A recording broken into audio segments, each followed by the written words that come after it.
The mindset that you have to have while you live in Hawaii is you got to understand things are going to be expensive. Traffic is going to be there. It's not paradise as you might think unless you have your mind wrapped around what it really means to live here.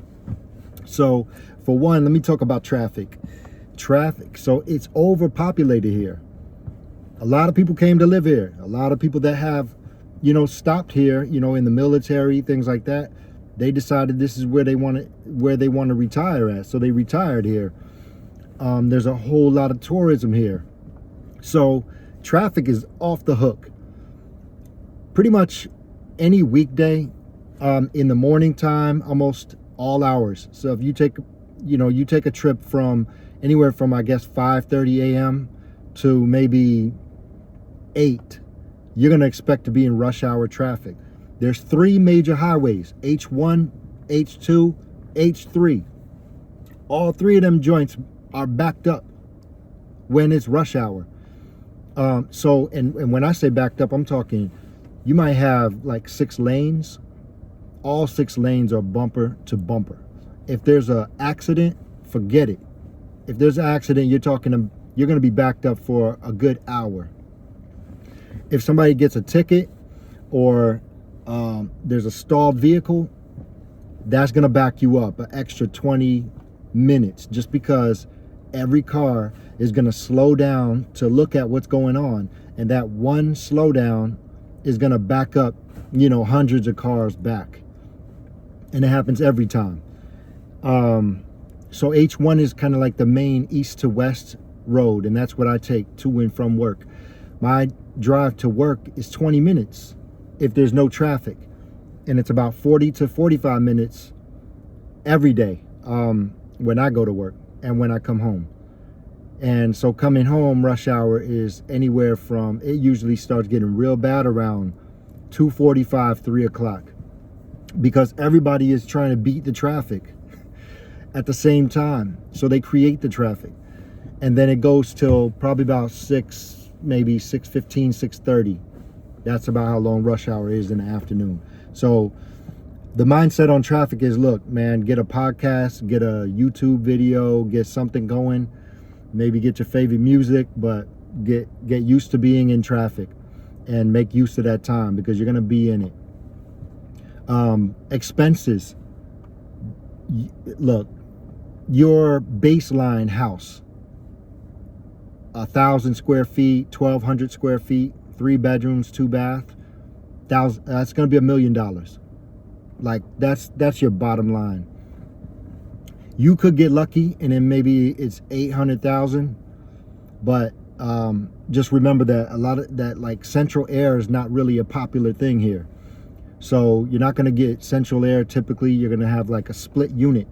So like a it's basically like an air conditioner unit in every room, not the ones in the windows. Now a lot of the houses do have those, but a split unit is kind of like in the wall, and then it connects to outside. It works good, but it's expensive. Electricity is, for a house like what I just mentioned, you're going to spend $400 or $500 a month on basic electricity.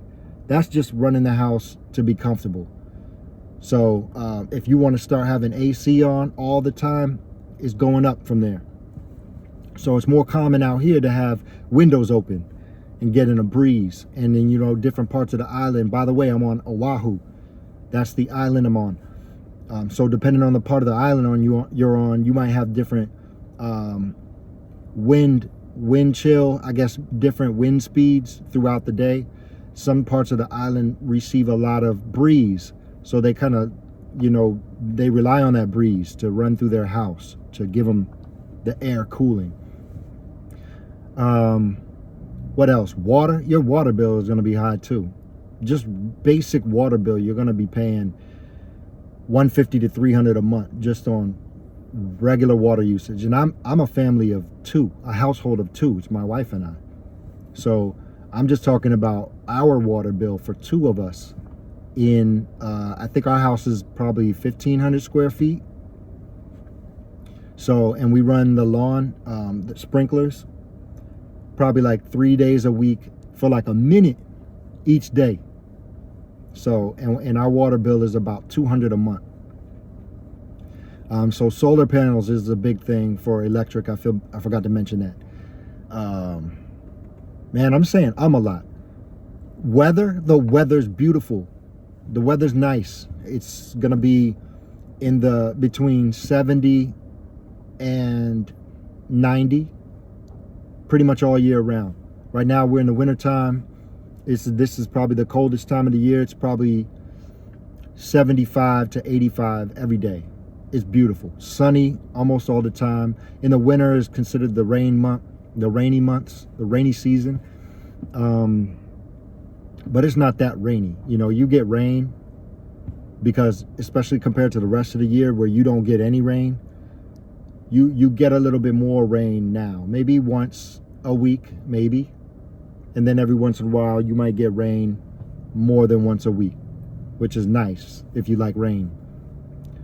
Downtown Waikiki, Honolulu, there's a ton of tourism. So the last thing I want to kind of mention is that throws you off guard a little bit.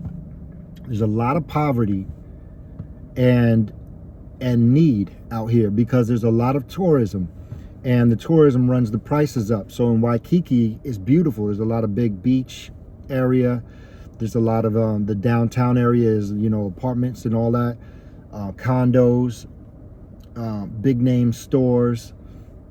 So they're all expensive.